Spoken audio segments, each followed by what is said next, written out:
Deciphering whether someone is open to a kiss can be daunting, but it doesn't have to be. By observing conversation cues and body language, particularly in women who often communicate more subtly, you can gauge interest. Look for signs such as sustained eye contact, genuine smiles, and whether she glances at your lips. These may indicate attraction. Enthusiasm during the date, actively engaging in conversation, and discussing intimate topics are good signs as well. Pay attention to her posture. An open stance and leaning in suggest interest.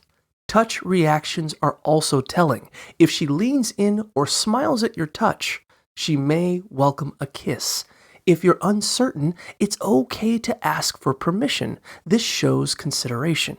As you move in closer, maintain eye contact to signal your intentions. If she reciprocates, go for the kiss. But if she seems uncomfortable or disengaged, respect those signals and hold off.